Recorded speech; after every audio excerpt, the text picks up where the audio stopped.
En el episodio de hoy nos adentraremos en la mente de una asesina de la que tal vez muchos no hayáis oído hablar. Leonarda Cianciulli, mejor conocida como la jabonera de Correggio, no solo acabó con la vida de 3 mujeres, sino que usó sus cuerpos para hacer jabones e incluso pasteles. ¿Qué llevó a esta mujer a cometer actos tan atroces? Para tratar de dar respuesta a esa pregunta, nos sumergiremos en lo más oscuro de la mente humana. Viajamos hasta el año 1894 y nos situamos en Montella, en la provincia de Avellino, en la región italiana de Campania. Allí, un 14 de abril, Emilia dio a luz a una niña, Leonarda Cianciulli, cuya vida estuvo siempre marcada por la tragedia. Según contaría años después la propia Leonarda, su madre nunca la quiso, ya que fue fruto de una violación. Podemos decir que su infancia estuvo plagada de rechazo, creencias fatalistas y sufrimiento. Tras quedarse embarazada, a Emilia la obligaron a casarse con su agresor, con quien criaría a su hija Leonarda, aunque la pequeña no crecería precisamente en el entorno ideal.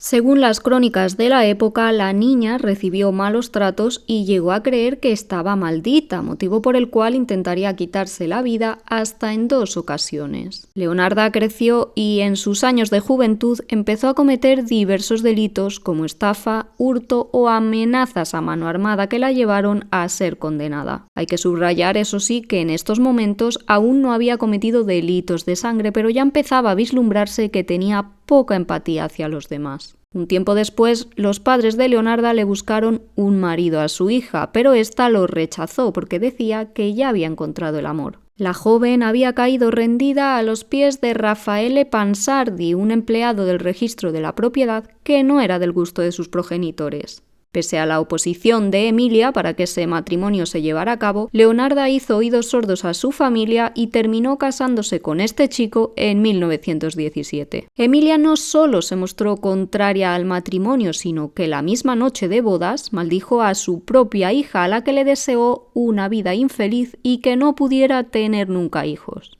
Leonarda se mudó varias veces junto a su marido Raffaele por dificultades económicas y terminó estableciéndose en Correggio, un pequeño pueblo donde abrió una tienda y se convirtió en una figura respetada por todos sus vecinos. Sin embargo, detrás de su imagen de mujer amable y servicial, Leonarda ocultaba el miedo obsesivo que le rondaba la mente desde que Emilia pronunció aquellas palabras sobre su posible incapacidad para engendrar hijos. Pese a esa supuesta maldición de su madre, Leonarda se quedó embarazada hasta en 17 ocasiones. Eso sí, solo 4 de sus hijos sobrevivieron, lo que la sumió en una paranoia extrema. En 3 ocasiones, la mujer abortó, mientras que los otros 10 perdieron la vida durante los primeros meses u años de vida. Ya en Correggio, Leonarda se centró en la compra y venta de muebles y de casas. Podríamos decir que le iba bien y de hecho llegó a gozar de cierta popularidad entre los vecinos, pero llegó la Segunda Guerra Mundial y con ella la llamada a uno de sus hijos, Giuseppe, para que se alistara en el ejército. Movida por ese deseo de proteger a sus vástagos a toda costa, Leonarda llegó a la conclusión de que para que Giuseppe no perdiera la vida en el conflicto bélico,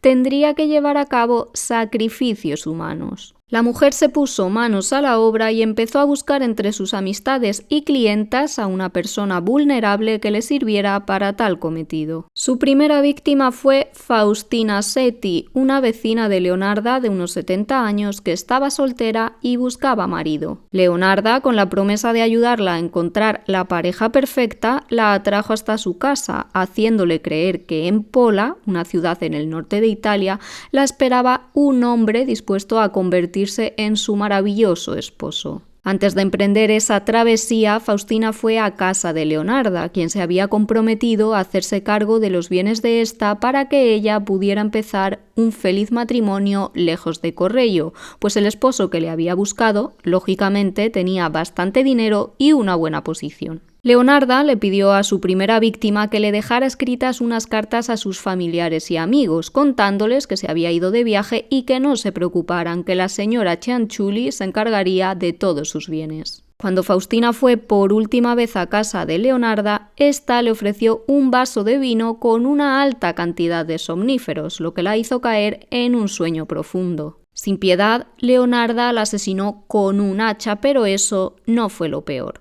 Después descuartizó el cadáver, colocó los trozos en una olla y usó unos 7 kilos de soda cáustica para hacer una mezcla, misma cantidad que usaba habitualmente para hacer jabón. Con eso disolvió el cuerpo, que se convirtió en una masa espesa y oscura, y arrojó el sobrante en varios recipientes a una fosa séptica, según ella misma revelaría tiempo después. Pero Leonarda no se deshizo de todo. Guardó la sangre de Faustina en una vasija y esperó a que se coagulara. Después la metió en el horno, la mezcló con harina, azúcar, huevo, chocolate y mantequilla, generando así una pasta que usaría después para elaborar unas galletas para el té. Leonarda posteriormente contaría que no solo ella las probó, sino que también ofreció a sus visitas y a su hijo Giuseppe. Con las cartas que Faustina había escrito a sus familiares y amigos, nadie pensó el fatal destino que había corrido esta mujer. Unos meses después, el 5 de septiembre de 1940,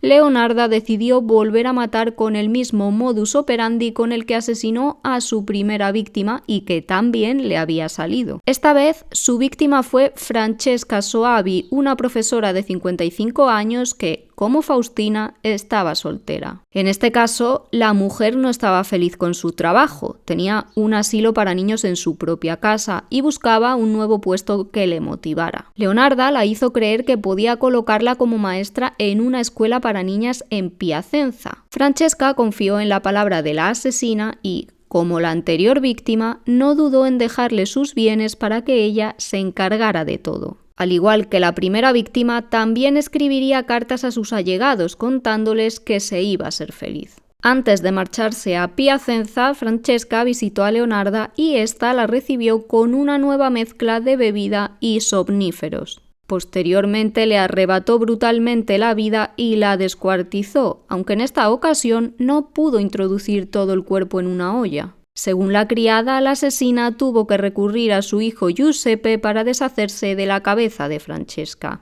Las cartas enviadas por la segunda víctima también surtieron efecto y nadie se preocupó por ella, lo que permitió a Leonarda seguir matando. Así llegamos al 30 de septiembre de 1940. En esta ocasión, Virginia Cacioppo, de 59 años, encontró la muerte a manos de esta horrible asesina. Leonarda le había encontrado supuestamente trabajo en Florencia como secretaria de un empresario de renombre y ella estaba entusiasmada. La killer, por supuesto, se había ofrecido para hacerse cargo de sus bienes y le había pedido que no dijera nada a sus familiares hasta que ella estuviera allí. Antes de poner rumbo a Florencia, Virginia se pasó por la casa de Leonarda y tuvo el mismo desenlace que las dos anteriores víctimas. Fue recibida con una copa de algún tipo de licor mezclado con somníferos, se durmió y, tras ser asesinada, su cuerpo fue descuartizado y utilizado para hacer jabón y pastas de té. Cuando Leonarda sea detenida, dirá a la policía que en esta ocasión su carne era gorda y blanca, por lo que agregó una botella de colonia a los restos. Apuntó casi orgullosa que le salieron unas pastillas de jabón cremoso y que las regaló como homenaje a vecinos y conocidos. En cuanto a los postres, aseguró que eran mejores que los anteriores y que Virginia era realmente dulce. Sin embargo, esta vez las cosas no le salieron según el guión a Leonarda. Albertina Fanti, la cuñada de esta última mujer, empezó a sospechar que algo le había pasado a su familiar y así se lo hizo saber a las autoridades, a quien explicó que la última vez que la habían visto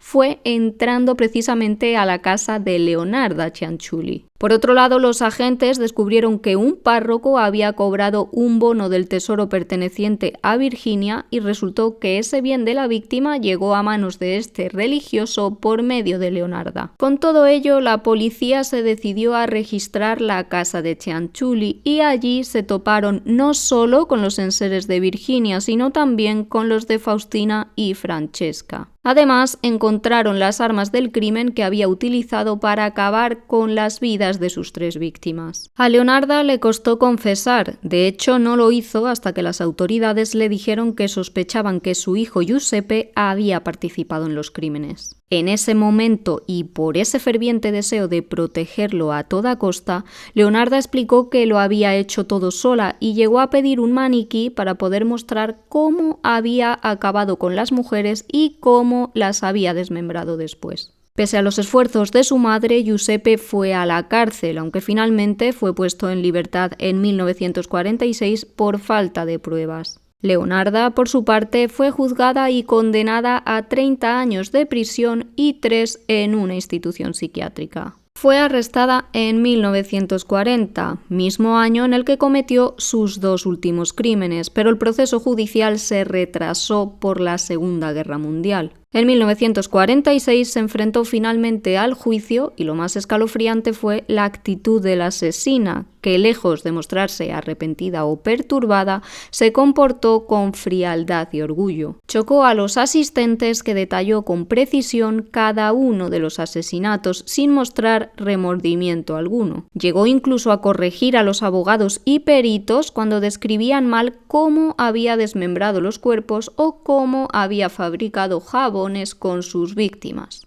Leonarda afirmó que su método era perfecto y que si había sido atrapada fue simplemente por un descuido. Aunque se pudo demostrar que la asesina se había lucrado con sus crímenes, se reconoció parcialmente que sufría una enfermedad mental, según quedó recogido en Confesiones de un alma amargada, libro escrito de puño y letra por la propia Leonarda. Durante su estancia en prisión, se dice que seguía hablando sobre sus atroces asesinatos con cierta naturalidad, como si fueran meras anécdotas. Nunca negó lo que hizo, pero tampoco mostró ni la más mínima perturbación por ello. La asesina pasó el resto de sus días entre rejas y murió el 15 de octubre de 1970, a los 76 años, en Pozzuoli, en un hospital psiquiátrico judicial en Nápoles, a causa de una hemorragia cerebral. Allí llegó ya bastante mayor y con su salud deteriorada, lo que no impidió que fuera estudiada por médicos y psiquiatras, quienes la consideraban como un caso fascinante por la mezcla de superstición extrema, frialdad y pragmatismo a la hora de matar. Su caso sigue siendo uno de los más perturbadores de la historia criminal italiana, una mezcla de desesperación y horror que la convirtió